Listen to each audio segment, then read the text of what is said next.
Briefly, I wanted to talk about how IFRS treats investments, and these treatments used to be a little bit more dis, distinct between IFRS and US GAAP, but we've started to close the gap a bit, no pun intended.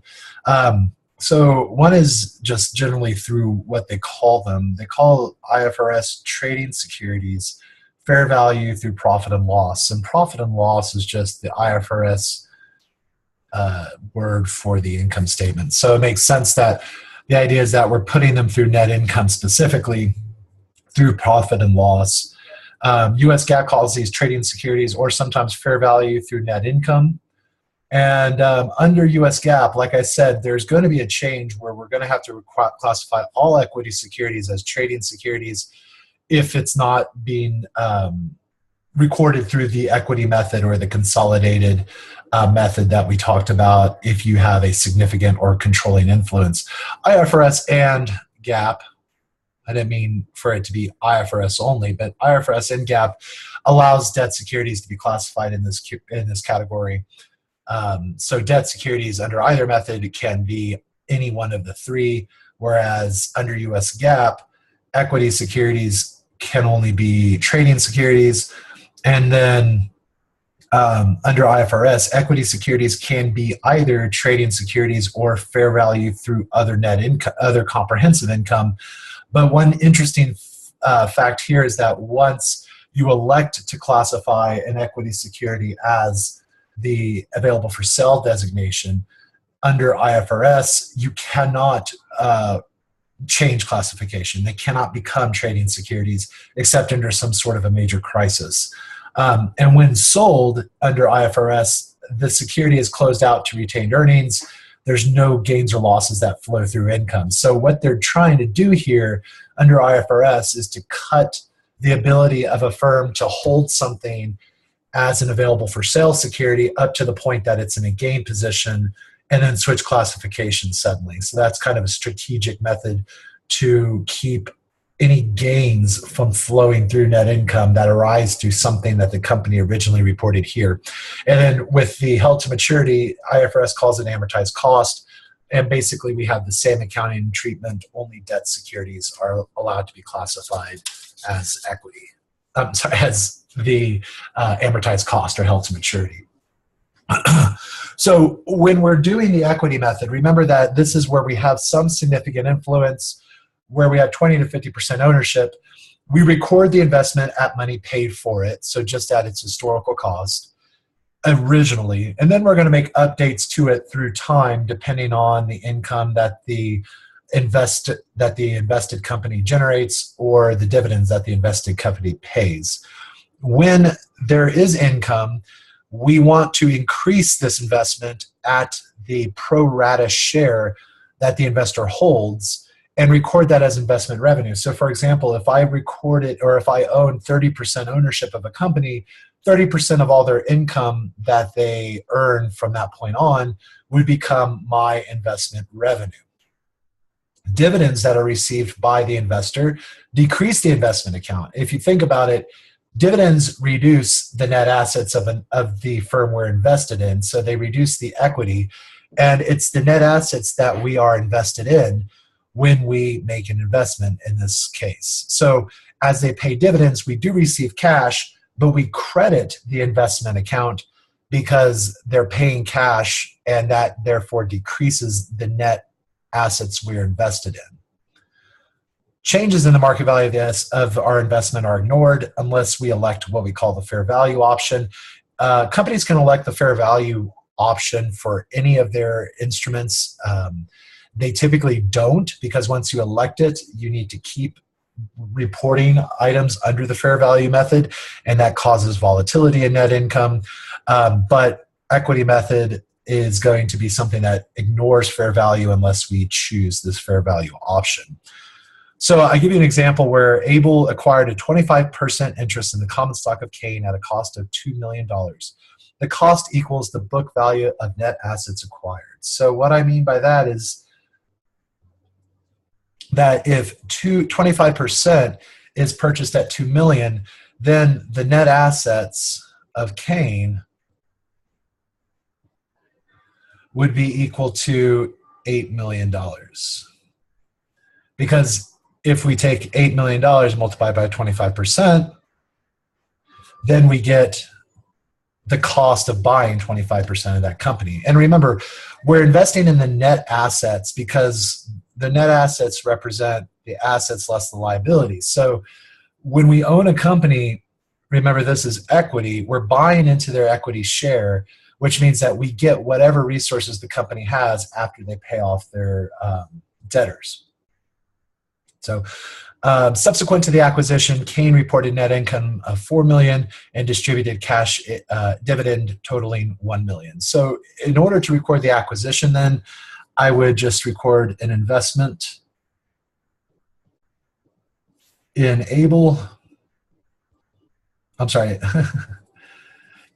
investment in Kane for $2 million, and cash would then be credited for $2 million.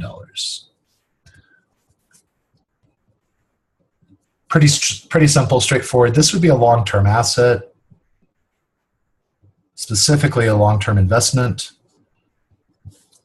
that Able would report on its balance sheet. Record or prepare the journal entry to record the income earned by Kane. Since Kane earned $4 million, Able then is able to record $1 million of investment revenue, because that is their pro rata share of the $4 million owned by Kane, since they have a 25% ownership. So what we would receive then, we wouldn't receive cash. So we record investment revenue of $1 million, and then we would show that our investment in Kane appreciated by $1 million. So my long-term investments increase, and in this case, this would be a non-operating income item. Still above the line, but not part of the operating revenues that the company would record. In order to record the dividend, remember we receive cash. They paid a total dividend of $1 million. So we multiply that by 25%, and that is $250,000 that we receive of that dividend, because we receive we hold 25% of the common stock in the company Kane. So we would receive cash of $250,000, and that cash would lower my investment in Kane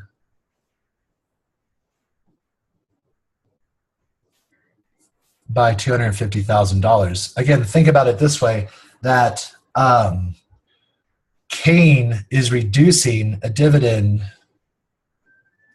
reduces retained earnings of Kane. That reduction in the retained earnings of Kane reduces the equity of Kane by $1 million. Because we own 25%, that means that our investment essentially dropped 25% of this $1 million drop in the value of the net assets of Kane. The income statement disclosure would simply be the investment revenue,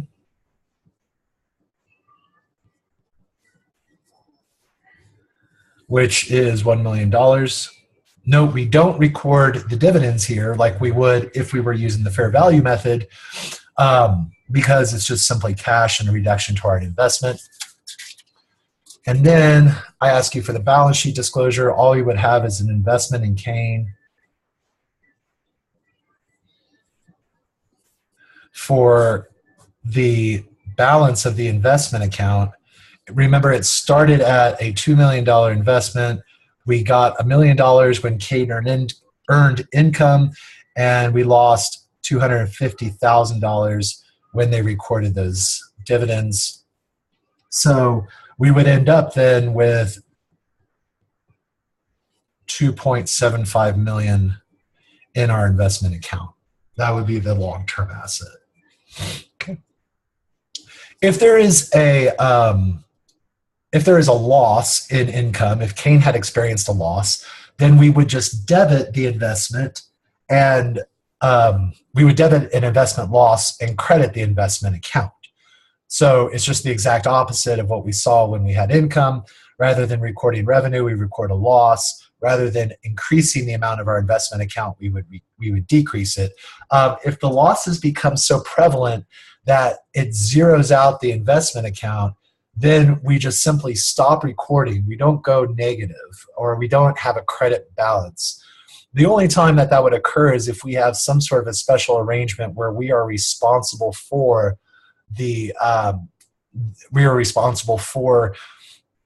helping Cain in times of need, which typically doesn't happen when their losses become so great.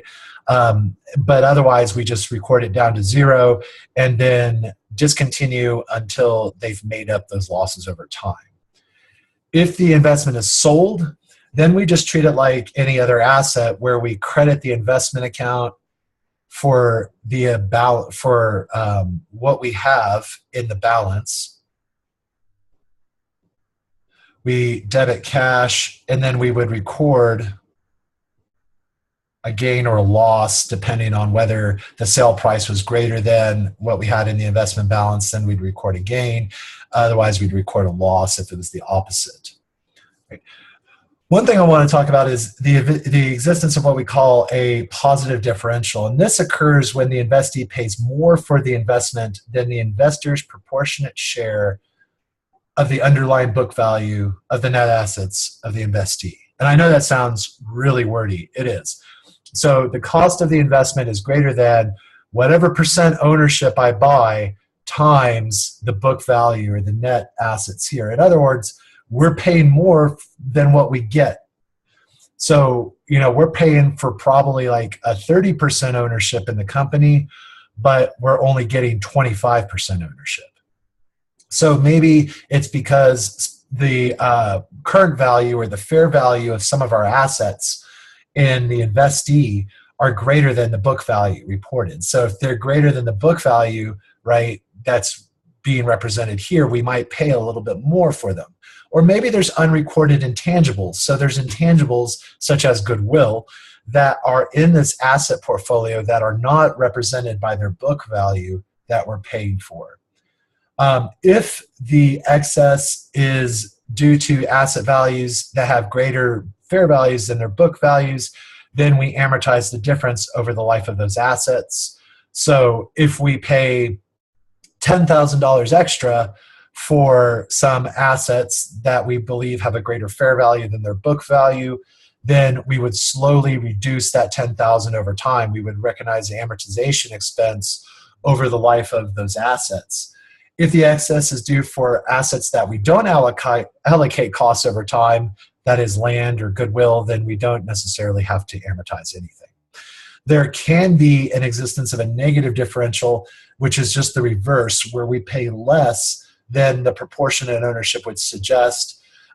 In that case, then we would have less of a cost, so we would be buying essentially 20% of the book value of assets, and we would receive 25% ownership, and that would be a negative differential, but that's a little less common than the positive differential. So in this next problem, I don't know what's wrong with this camera. It's not wanting to focus. In this problem, we have a company purchasing 20% of the outstanding common stock for $1 million when the underlying book value of the company was $4.5 million. And I say the underlying book value, what I actually mean here is that what we're doing are the book value of the net assets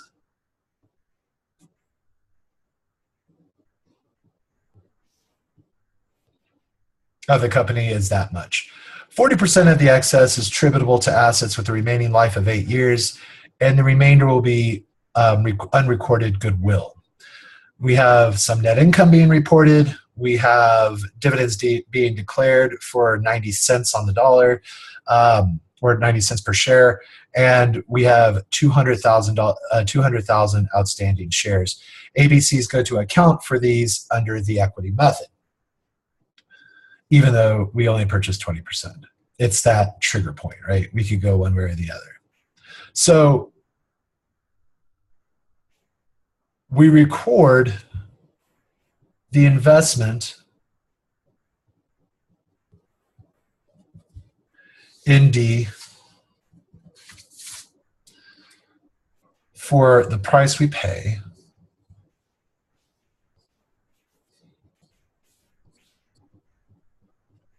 No, that doesn't change. In fact, all the basic entries do not change. We would record net income at a 20% ownership rate so that we would get investment revenue at 56,000,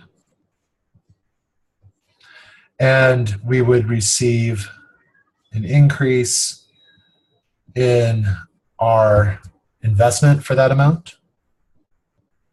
And again, that's just the 280 times 20%.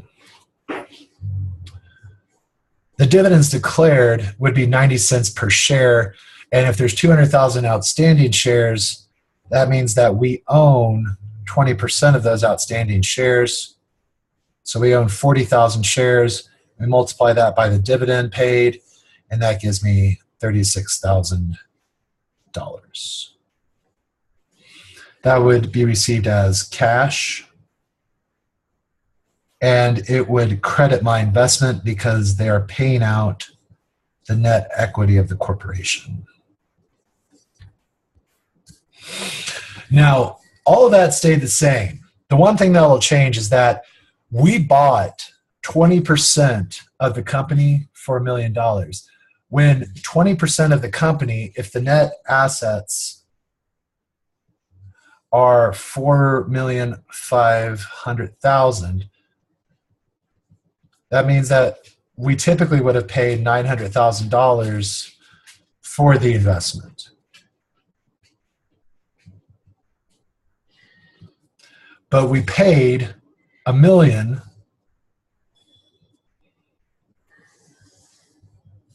and that implies we have a positive differential of $100,000.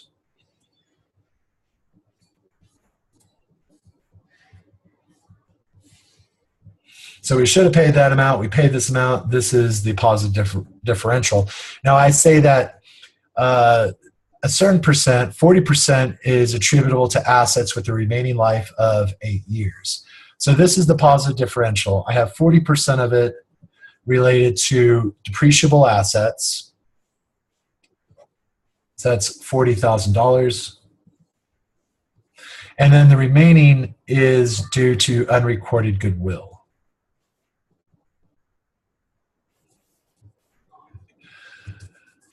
The goodwill amount, because we do not amortize goodwill, we don't have to worry about changing this portion. Okay, this is just going to be a continual difference between what we paid and what we should have paid.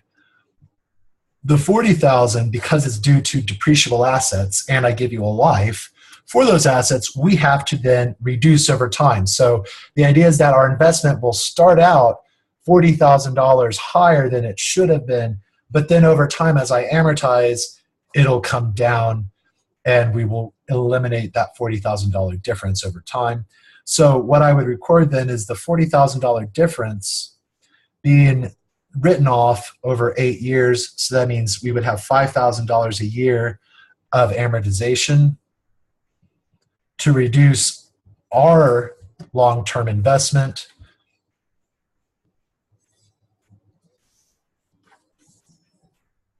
to a better idea of what it should have been. So this is just amortization expense of $5,000, and that decreases my investment in D. Okay. So again, it'll always be $60,000 higher than it should have been because we record that and goodwill is not allocated over time. But other than that, we will have this 40,000 dissipating as we write down slowly over the course of 8 years. We'll have recognized all of this positive overpayment as an expense over time. Okay. The final piece of this chapter is how we can shift classifications. And shifting classifications is something that can occur under US GAAP. As I noted, under IFRS, once certain items, equity, are classified as AFS, they cannot be reclassified. But under GAAP, we can shift investments all around. So we might be shifting an HTM or an AFS to a trading security. And then in that case, what we would do then is just transfer all of the unrealized gain or loss into net income during the current period. So for AFS, we already have that logged into our OCI. We just have to then transfer that over into net income. We would take it as a hit to net income for this period, and it would become a trading security from then on. For HTM, we would just take the carrying value and look at the current market value and then include that whole difference in net income as if it happened all in this period. If we go from a trading security to HTM or AFS, you would mark it to market at the most recent date, record that in net income as we would for any trading security, and then future unrealized gains or losses will either be ignored if it's HTM or they'll flow through OCI. If we go from HTM to AFS, then we would mark the HTM security to market and just toss it all into OCI with the rest of the AFS investments.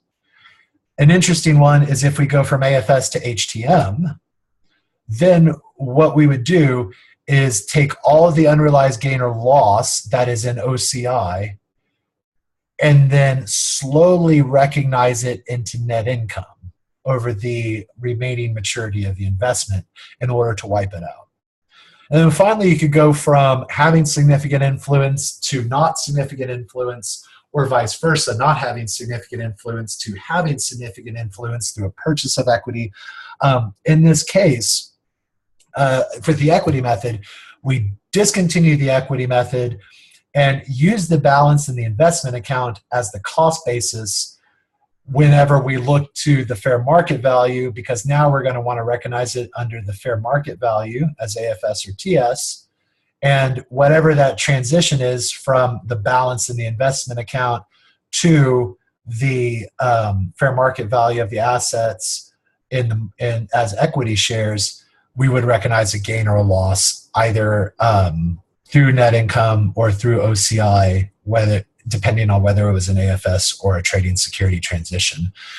And then the last one is when we have something that does not have significant influence, it comes to significant influence, then we just go back in time and make sure that we change everything as if we had been using the equity method all along. So that's sort of a change in accounting principle almost, where we go back and reevaluate everything as if we had bought it under the equity method in the first place, right?